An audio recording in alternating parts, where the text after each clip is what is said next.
Hello, happy Mother's Day. My name's Kathy.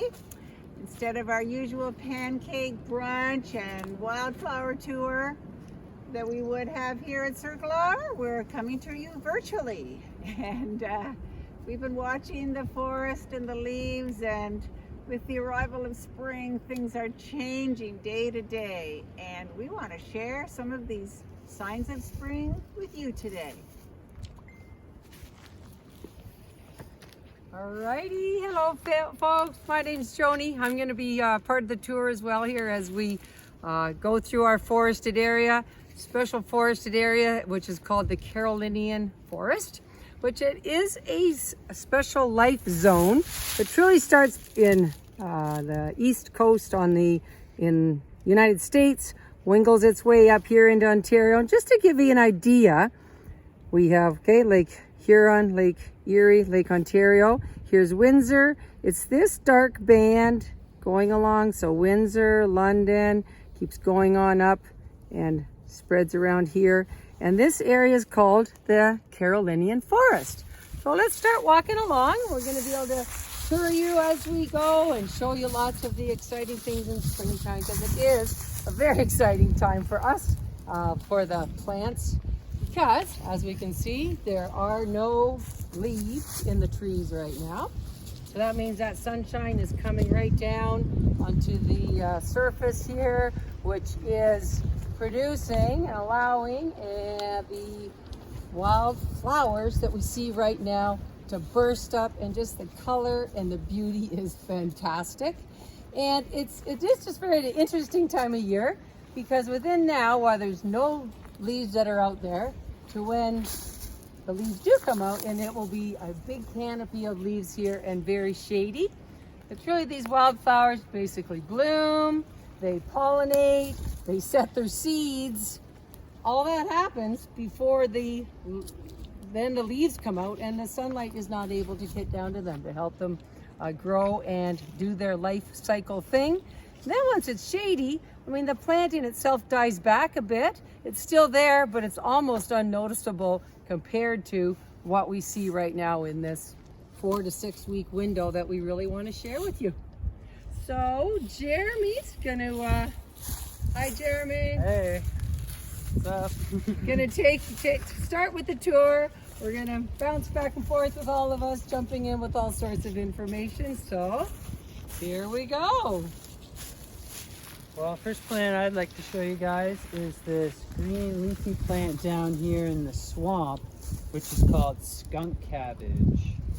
It's a really interesting plant to me. It flowers way in February, early March. It creates this flower that's sort of like, if you can imagine my hand is like a flower. This is the thing that pops up out of the snow. The plant actually creates heat. It releases a chemical and creates heat and melts the snow around it, and then this flower pops up. And the flower looks sort of like an open wound almost, and that's because it needs to be pollinated by a carrion beetle or a carrion fly, which feeds on dead animals. So that's what pops up first, and then later on, like this time of year, the leaves pop up, and that's what you get. Now, it's called cabbage, but it's not edible. Whatever you do, don't eat it. Trust me. And if you smell it, it smells a lot like a skunk. Like, it's crazy how close it is to a skunk's smell. And I don't know why that is. I don't think any animals really try to eat this, so that's maybe its defense mechanism, so that animals don't just eat it all out. And yeah, so that's a pretty neat plant that grows here. And like Joni was saying, as soon as the canopy comes in, these plants sort of disappear in the swamp here. One of my passions here at Circle R is wild plants that you can eat and forage, and getting the good nutrients from the wild plants here. So the next couple plants I'm going to show you are ones that you can eat. So we've got a nice diverse patch. There's a lot going on here. One plant I'll start with, these are wild leeks. This is a tiny little bunch here, so I wouldn't harvest these because we would want to find a more abundant patch to take some from. And I did dig some up earlier from a more abundant patch where, you know, it's like the size of, I don't know, half a swimming pool. That's what I would consider an abundant patch. And usually this time of year, we just harvest the leaves. And then once the canopy starts coming in, you'll see that the leaves start to turn yellow and they've already gone to flower and seed.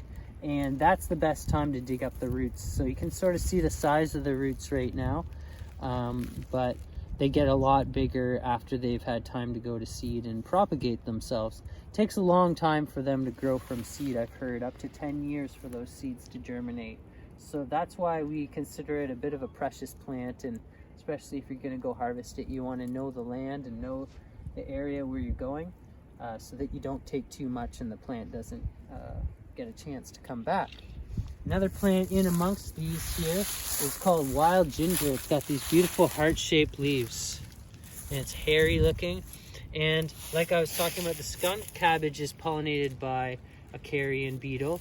So is this plant, and it's, you can see the flower here also looks purpley red like a wound, and it's flowering right now. It's beautiful. And it's not related to the Chinese ginger at all.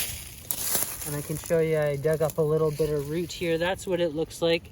If you wanted to make tea, you would need quite a bit of this to make a strong batch of tea. And I'm not sure if it even has the medicinal qualities of Chinese ginger at all, but it tastes somewhat like Chinese ginger. So they're very different plants though. So that's two plants there, all grown together. We love just walking this trail and discovering new plants all the time. New friends, I like to say. And the other day I was like looking here and I was like, what are these plants here? And we have an app that we use once in a while where it sends you on challenges to go identify plants, and you can hold your phone over and it actually tells you what this plant is. So I held it over and it was called the Leaf Toothwort. And there's a different kind of toothwort you might see a little later in the tour, and it's called toothwort because if you dug up the roots, they're almost like a canine's tooth. They're sharp looking, and I haven't tried this, but they taste like horseradish, so sometimes they call it pepper root. And the reason it's called two leaf, you'll notice it's got 6 leaves, but each plant has 2 sets of leaves, and it's sort of opposite sides there. So that's why it's called two-leaf toothwort. And I was wondering about the word wart. There's a lot of plants like mugwort and motherwort and plants that end with wart. So I looked that up today. What's the deal with wart? And it's an old German word. It comes from an old German word Wurzel, which means root. So that's why it's called toothwort. The roots look like a tooth. So that's a little fact for you guys today. Wurzel.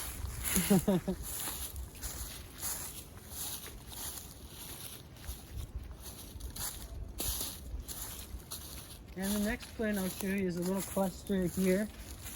It's called May apple. These things look like, you can imagine, they're all bunched together. When it first starts to pop up in the spring, they look like these green little fingers popping up from the soil. They're really cool looking. And now they're starting to open up their leaves. And this one only has one leaf, so it's a younger plant. This one has 2, and you can notice in the middle here, there's the flower. And they have a flower about this big. It's white, and once it gets pollinated, it actually turns into a fruit that's about yay big. And you can actually harvest those fruit and eat them, but you have to get them before the squirrels do, because the squirrels pay attention to these every day and wait for them. It's usually late July or so. I found that the May apples are ripe, and they taste pretty interesting. They're a little bit sweet. You have to make sure they're totally yellow, squishy almost. They almost look like they're gonna rot and fall off when you harvest them, because if you get them too early, they're really bitter. The skin's really bitter and they don't taste too good. And they do have quite a bit of seeds, so oftentimes we'll just suck out the juice in the middle and spit the seeds out.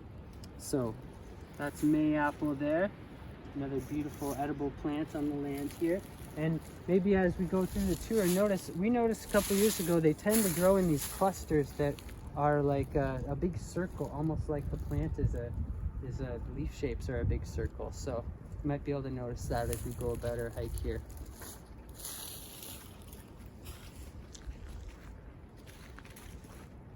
Hi there, I am looking at a flower right here, and it's called the purple cress, also known as limestone bitter cress. And it's got 4 petals. This is in the mustard family, the purple cress.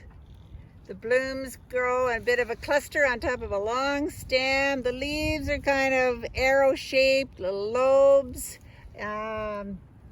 Blooms for about 2 weeks, and it's a very fragrant flower that attracts lots of pollinators. Right beside it, I'm going to show you a flower that's similar to it, and this is what we call the spring beauty, or the Virginia spring beauty. And it kind of looks similar to the blue cress, but purple cress, but it's got 5 petals and real beautiful delicate stripes on each petal, the pink stripes on the white.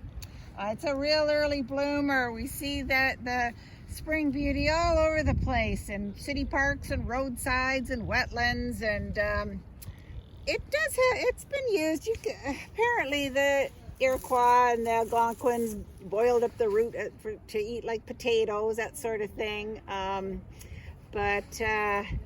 We like it. We love seeing the spring beauty when it first arrives. It really tells us that spring is coming soon.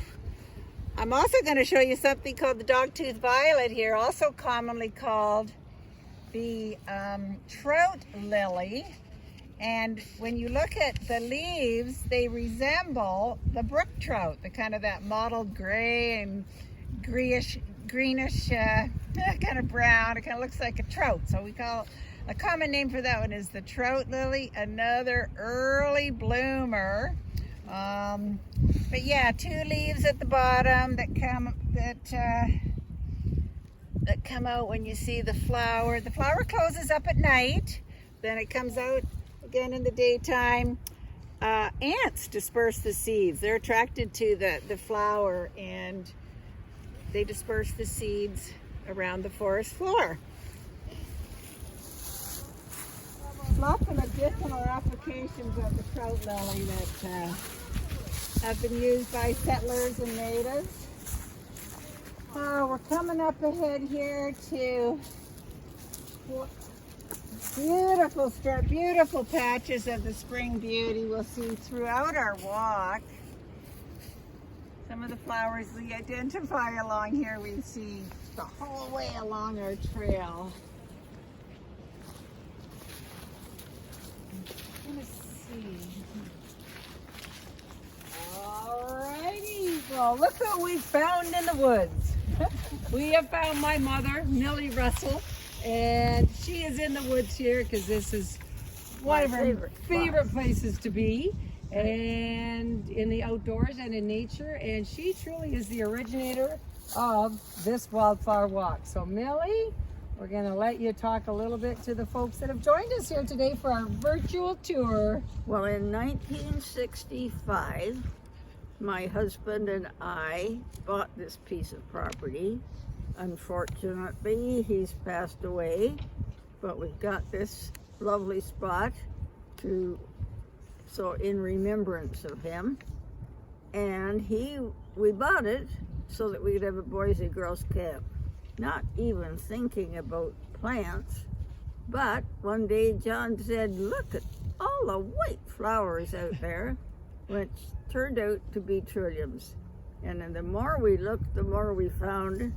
And by 1972, I had made up this list that Joan's holding.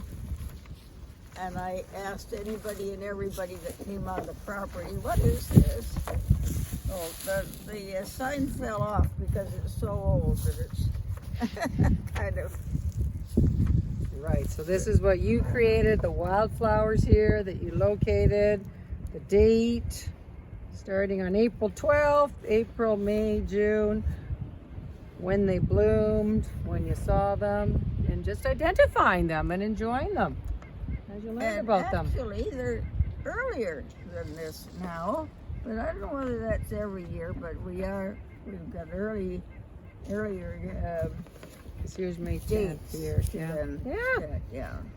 So I'm very glad to know and to find out that my three daughters, Joan, Kathy, and Ann, are interested in the flowers and are about to give you a nice little walk, and I hope you enjoy it.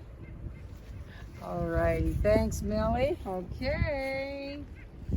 Here we go. We are going to continue along.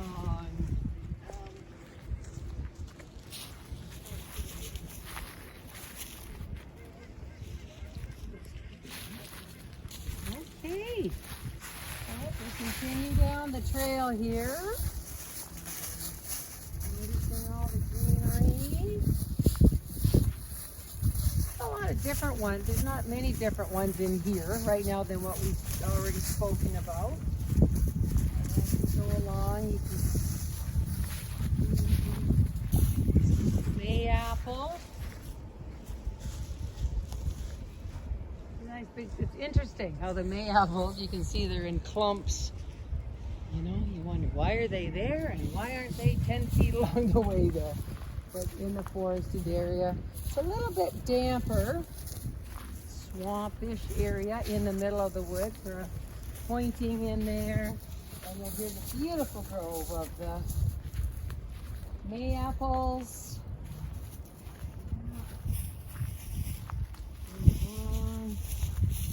Nice. Okay.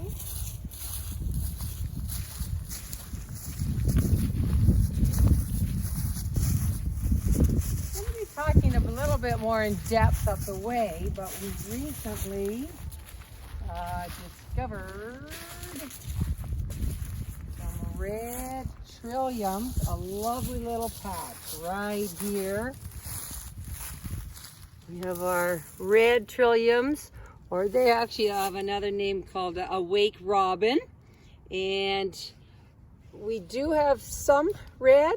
We certainly have many, many more of the common white trilliums, which we'll be talking about up the way there. The red is just beautiful, deep, deep color there in these ones. Now the red ones do show up about 6 to 10 days before the white ones.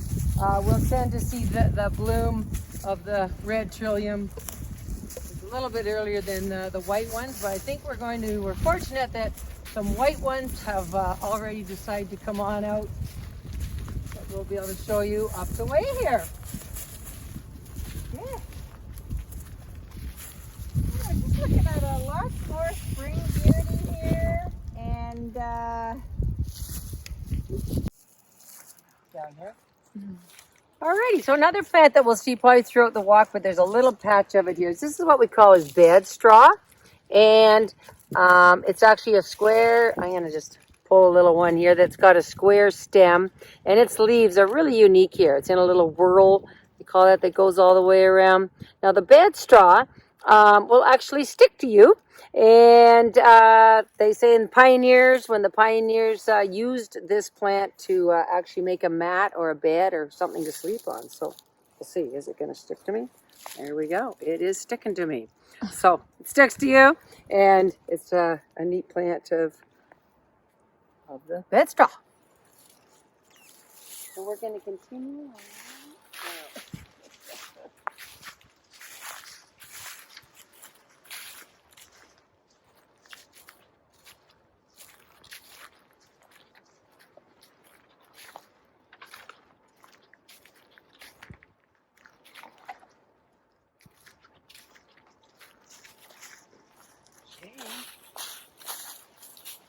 We're going at a lovely little patch of leeks right there. Starting to recognize some of these things. We go along.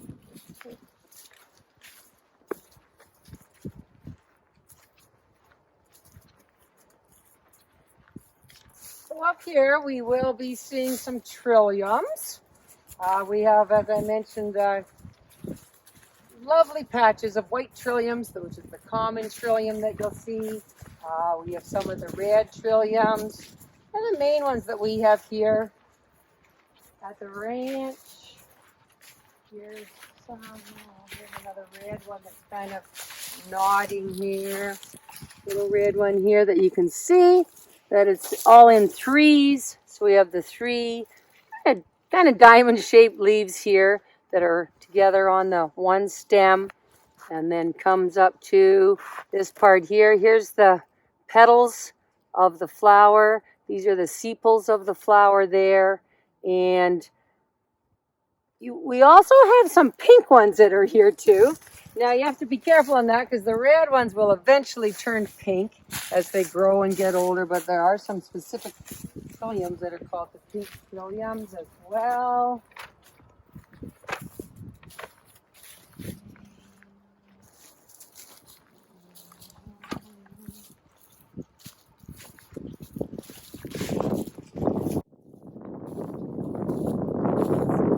Leeks along here, little clusters of mayapple.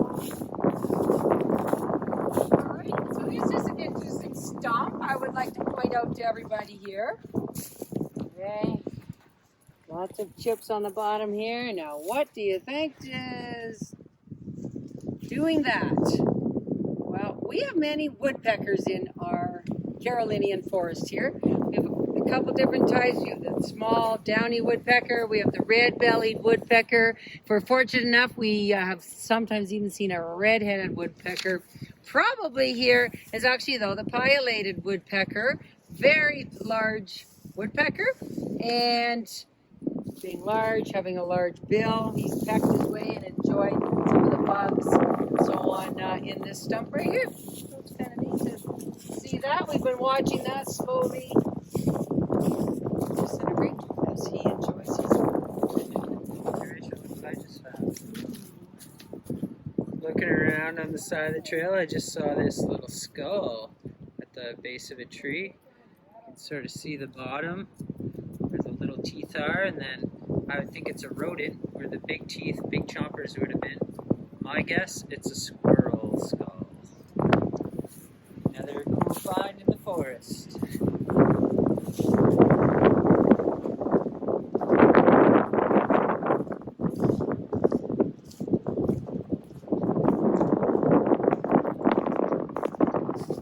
I'm going to show you some violets. Now there's up to 600 varieties of violets. We seem to have the purple ones here, and there's 5 petals, and usually there's 2 on each side and a broader one that dips down to the bottom. You can see here.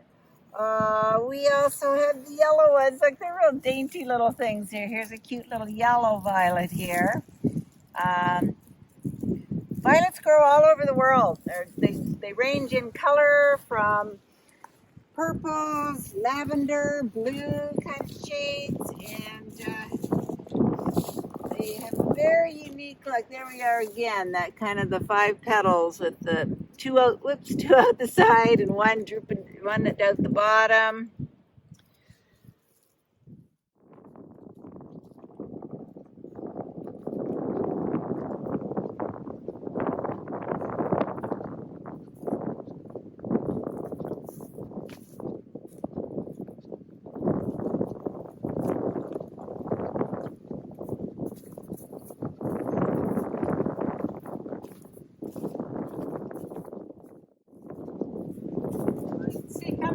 Really on our left, then it's a damper area in the forest. We've got some skunk cabbage growing there, because as you know, skunk cabbage likes the moist. A couple other like the moist soil too, eh, Scott?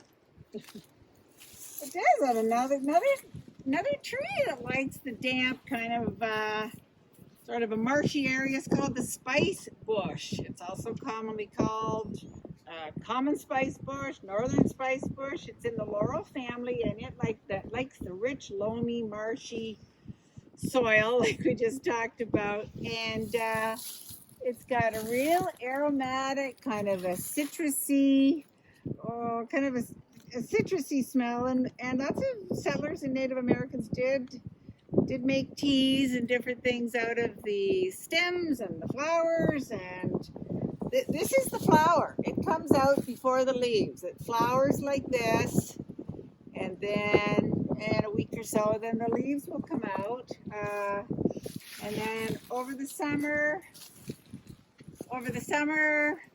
the flowers, followed by the leaves, are then followed by berries. And the birds love the berries of the spice bush, and butterflies love the flowers and love that aromatic citrus scent that you get with the spice bush. And you can kind of see it through the forest, kind of the yellowy color that the flowers get, that are in the flowers. It's blooming right now. Quite unique. Here we have a lovely patch of wild leeks. Ooh, a big one. Big patch.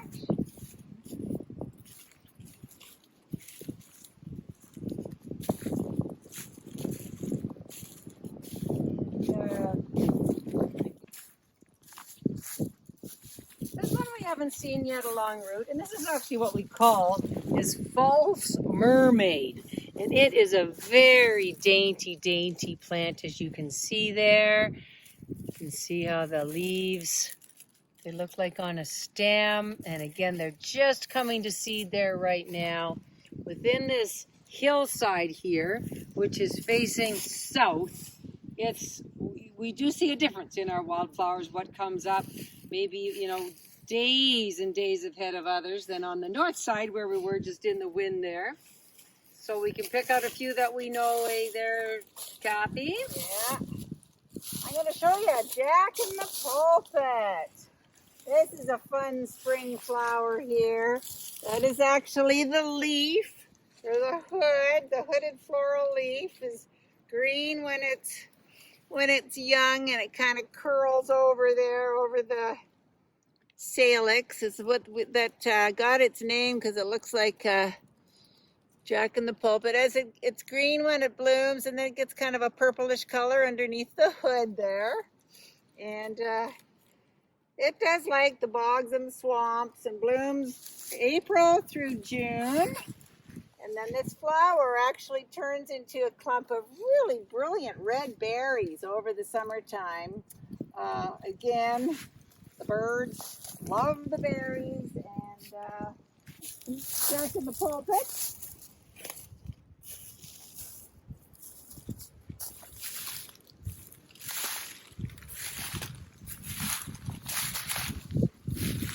Over here we have marsh marigolds, and yes, they like to grow in the marshes.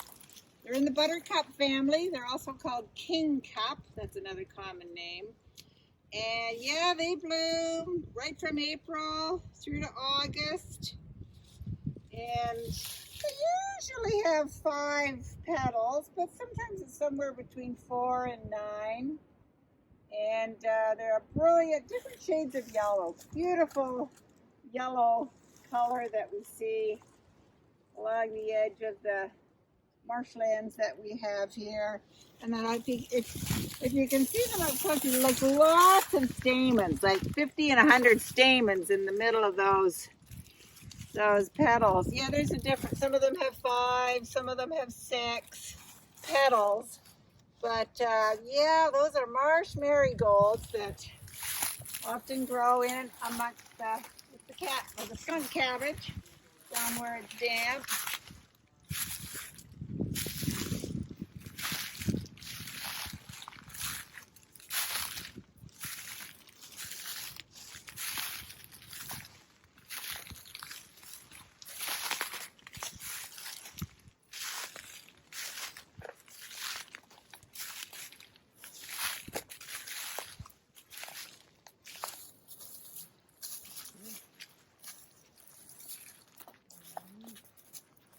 One white. Can you show it? Well, I see a white trillium blooming over here.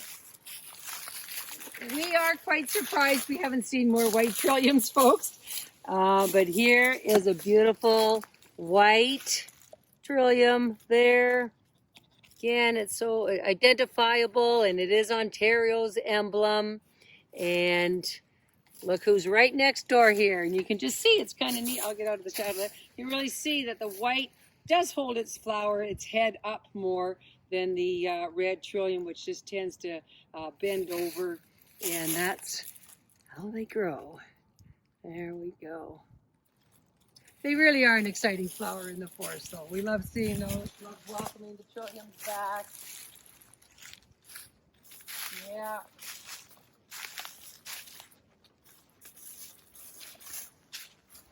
Well, one we haven't touched on yet here is what we call is garlic mustard. And you can see a big patch of garlic mustard in here.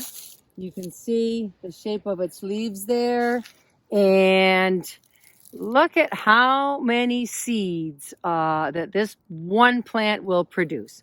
Now, garlic mustard, you can eat it. Again, check in all your books before you eat anything, but you can make like a pesto and things using the leaves there that would have a garlicky taste, but it's not native to this part of the world. It was the 1800s that it came from Europe to here, and it is now classified, Julia, as an invasive plant. So that means that it not being native here, it can harm the wildflowers. There's so much information out there on there, but basically you can see all the seeds that even one plant will produce. So compared to the wildflowers where there's only one flower there, they say that in a patch of garlic mustard, and when it's established, that it can have 60,000 seeds in a square meter. So it comes up very early. It shades out our native wild plants. It can take over an area, and so in the woods here, we don't consider it a good plant to have. It's just a non-native invasive plant.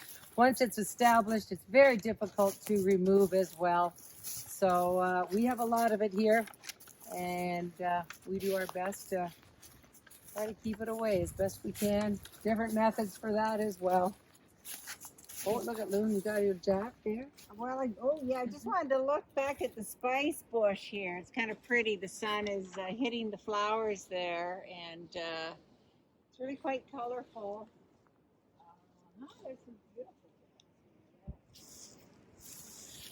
Yeah, lots of jack in the pulpits popping up along the trail here. So a little jack there.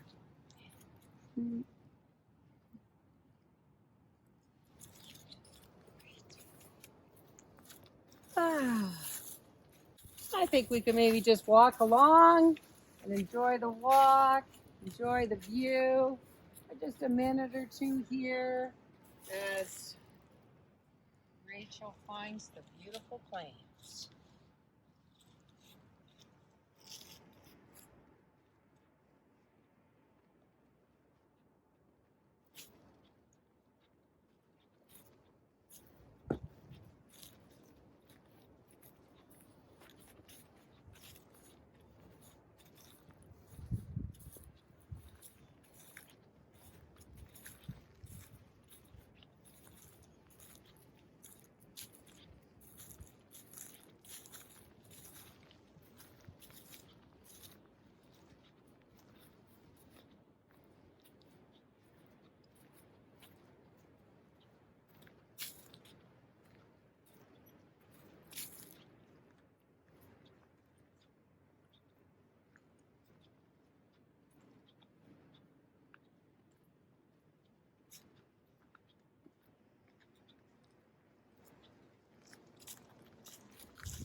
Okay, lovely. And here's this great little valley ravine in here. Again, where we really started off with Jeremiah. The big leaves of the skunk cabbage coming up there. All sorts of beautiful colors there, isn't it? Well, we'll cut across here and we're gonna go to another south-facing hill, and hopefully we can find some more flowering wildflowers there. Oh, there's a white one.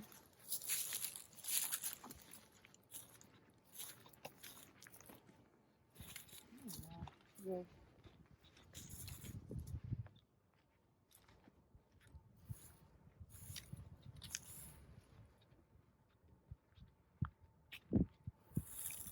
Here is a beautiful little delicate flower. And this is actually the flower to something called Squirrel Corn. And it's in the poppy family. It's also called wild bleeding heart. You can see it kind of resembles the little heart shape there. And again, ephemeral. It dies back after the leaves come out, but the leaves are very fine, almost fern-like. They're quite delicate, fine lobed leaves, and that's one. There's a couple more in this little clump of squirrel corn. So named because on the tuber, there's a little tuber that looks like a piece of corn on the root that some animals like to chew on. They kind of dig down and get that squirrel corn. That is how it got its name. This is a lot of sunlight is getting through right now, so we're enjoying the usuals here, our spring beauty, our violets, our May apples, along the pathway here.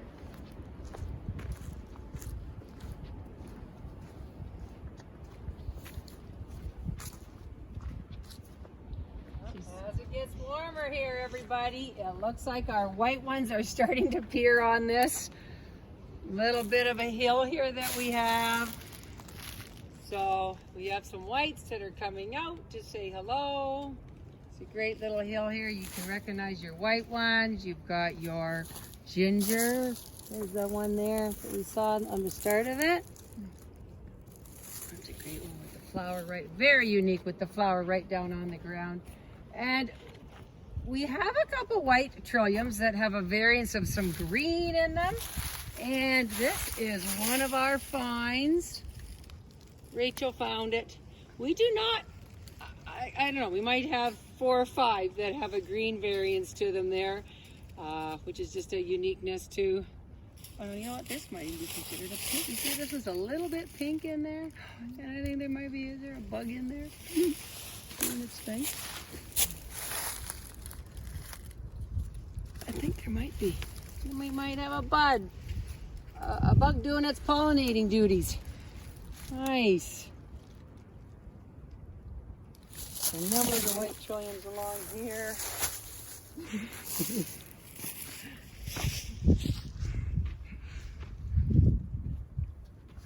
I found a blooming hepatica here, so I'm going to show it off. It's, you can see it here.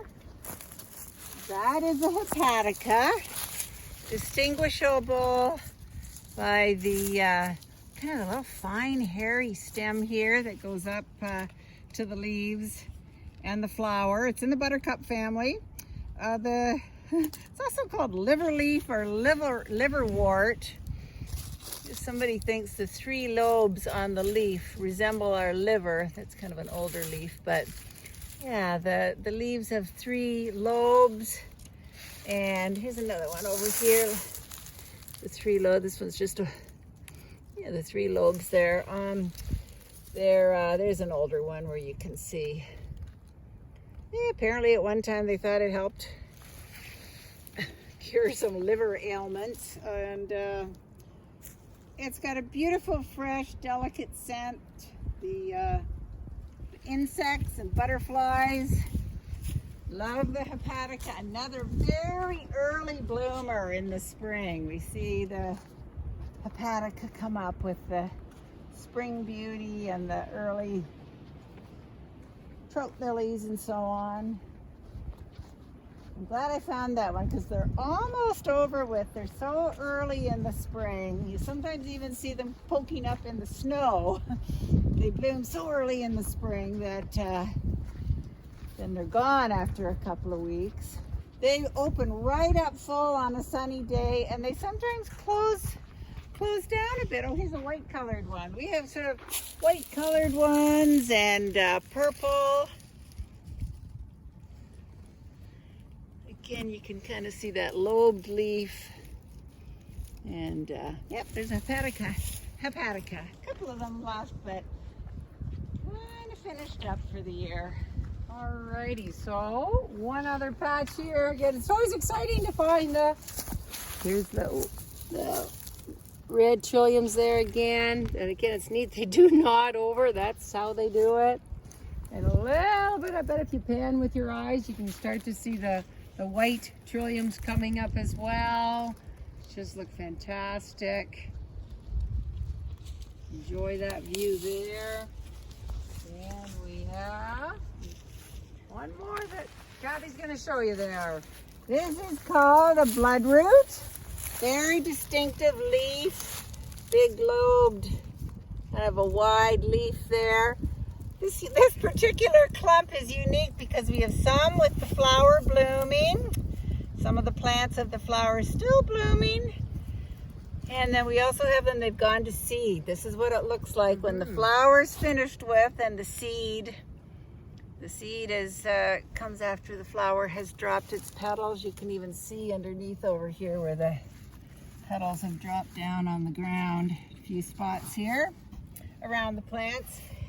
And if you took a close look at the root and dug up a plant and cut through the root, it would be red, and hence the name, the bloodroot. And once again, the early American natives used it for war paint and dyeing and that sort of thing. It's not used for that anymore, but it does have the red in the root. Yeah. Alrighty, well, really, thank you very much, everybody, for joining us. I hope you enjoyed it as much as truly we have enjoyed to take you on a walk through our forest, our Carolinian Forest here, to see the native wildflowers that are out right now, which is really very, very exciting. So, truly, everyone, stay safe, stay healthy, take care. And in Circle R, we'll say see you later. We hope to see you soon out here at Circle R. Bye-bye. See you soon.